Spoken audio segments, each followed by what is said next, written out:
Today I'm going to show you some of the kit that I use for Tactical Assault VR, and we're going to do a bit of a range day and some lessons. Hope you enjoy. Alright, so I'm going to be going through my character customization and how I like to run things with my rig.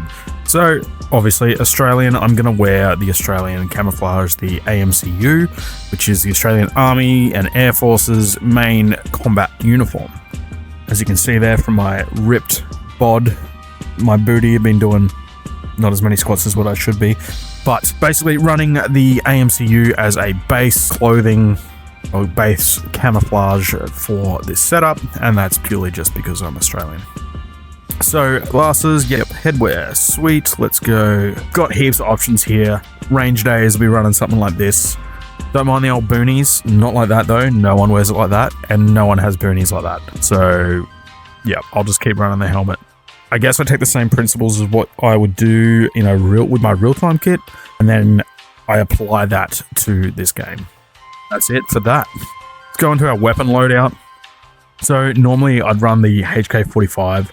I try and run for PvP. I'm running 2 lots of frags. Depends on if I'm playing with friends or not. If I'm playing with friends, then I'll change this to health shot, which gives me the ability to save my friends, and hopefully they would have the same kind of setup and they'd be saving me. I go to the breaching shotty just because the shotty's actually pretty OP. It's good. So let me just put my grenades back. Oh, what is this? Comp timer. Nice. What? No way. I did not know that was a feature. I'm going to have to try this out at some point. I like that. That's very cool. So for the rifles, what I use in this game is the 416. 416 is a 7.62 weapon system. It's an AR platform, and it's got a lot of modification abilities. So you can have your pecs, your lights, which is standard across most of the weapon systems in this game. But you can see I'm running the suppressor. I like the look at this one. There's obviously no suppressor and pipes with suppressors, but I just like the look of the little knob on that one. Cool. So let's save the loadout on that one. And let's get out of here. Alright, let's spawn in some targets. Long-range targets? Boom! There we go. What I'm going to do is I'm just going to stand as if I am at the range, and we'll be engaging our targets out to that car, ready to go. I'm going to get some free reps in. These free reps will basically make sure that you're going from the high ready into the engagement position, and we are good to go. On the beep, we're going to come up, engage. Going to scan for enemy, check our weapon system, and look for our mates. And bring it down.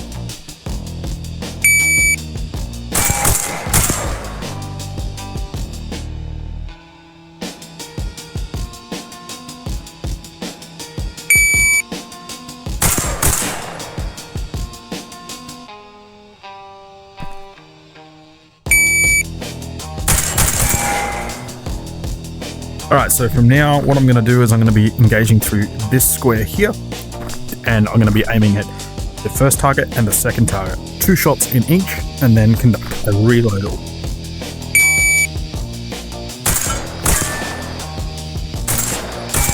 Topping up. And that was bad drills, but because I'm behind cover, it actually doesn't matter too much. Still, not the type of drills you want to do. For a top-up drill, we want to have the weapon out in front of the face. We want to grab a magazine out of our pouch, take the one out, place it on, drop the weapon back into the high or low ready position.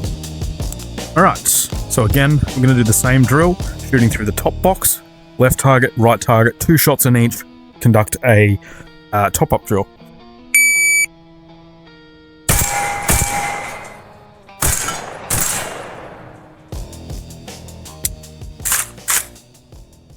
What we're going to be doing now is we're going to be shooting through this top slit.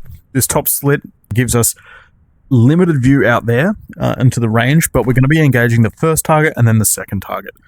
To start off with, what we want to do is we want to practice getting the front of our weapon system through that gap there, that little slit, but we don't want to actually put the weapon through the hole.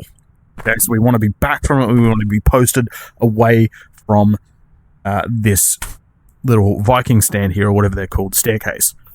Okay, so we want to practice lining up, ensuring that my sight is on the target, and giving myself enough clearance so that when I engage, I hit the target and I don't do this.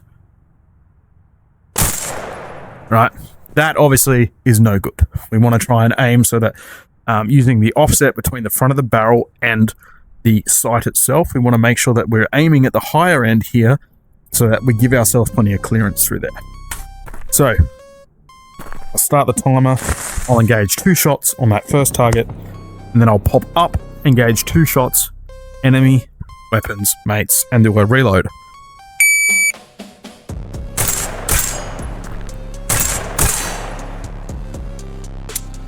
Top up. Good. 17.5 seconds for that, and it was a bit slow.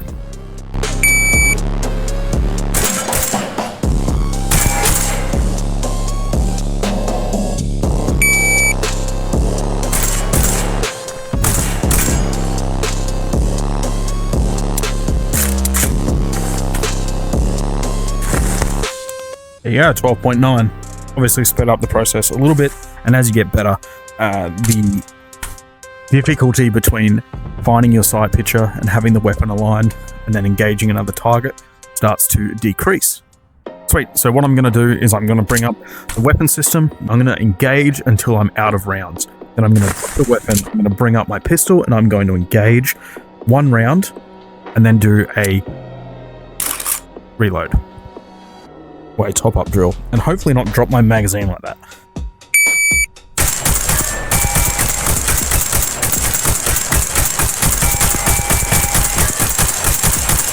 Stoppage.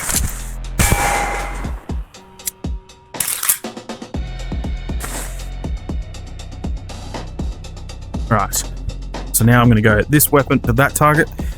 And I want to try and keep relatively, I guess, consistent fire. So smooth as possible between the two. So we'll see how we go. You obviously get better with time on this one. Ready?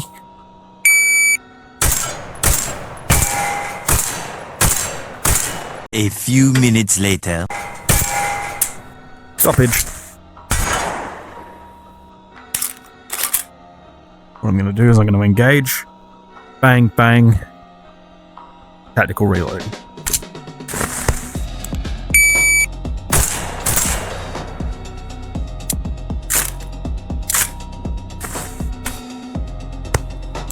I'm going to go to 2 to 3. So 2 again.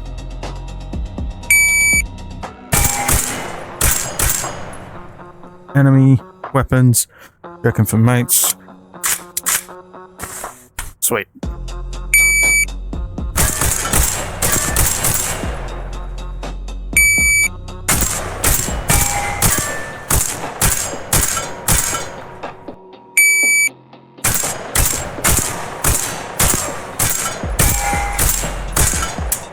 Stoppage. Nice.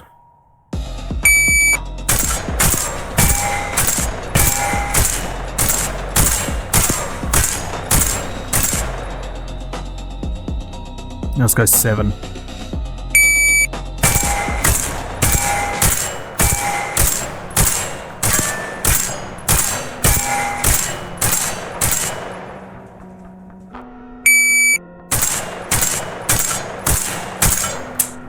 Stoppage.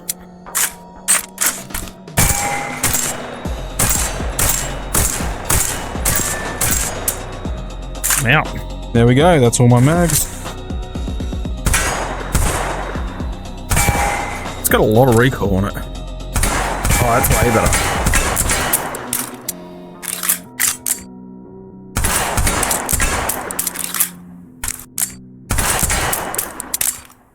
Hopefully that showed a few little shooting tips and stuff and the ways to get better. A real world type of scenario where you would be at the range training like this and you would do this stuff for days. I can see this type of game to be really good for cementing some half-decent skills in regards to thinking about what you're doing while you're shooting, especially if you don't have the ability to get to a range. Like me in Australia, super hard for me to get an AR-style rifle out onto a range. Yes, it's not the same as real world, and yes, it is a game, but it does start to hone some of those core skills that you use when you're doing your marksmanship practice, especially when it comes to close quarters marksmanship. All right, there's a lot of things that you can do in this game that will directly impact real life training. So hopefully you enjoyed all of this. I hope that you can contextualize this to however you need to for your situation, especially you folks in America where you can get out to the range and do this stuff. Yes, you might not have the time to do it every day, but this game might give you the ability just to get your high-ready engagement in a good place. All right, the more reps that you can do, the more that you build neuromuscular pathways from your hands through to your eyes, and just doing those movements over and over and over again really starts to cement some good things there. If you disagree with that, feel free to tell me. That's awesome. There's no science behind this at all.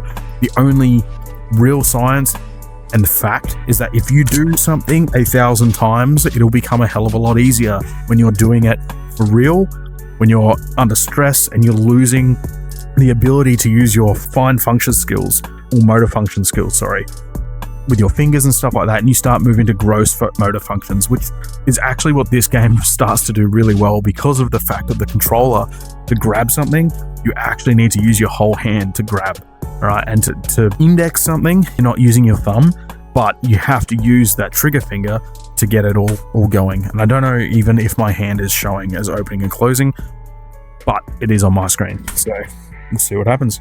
Anyway, thank you very much. See you next time.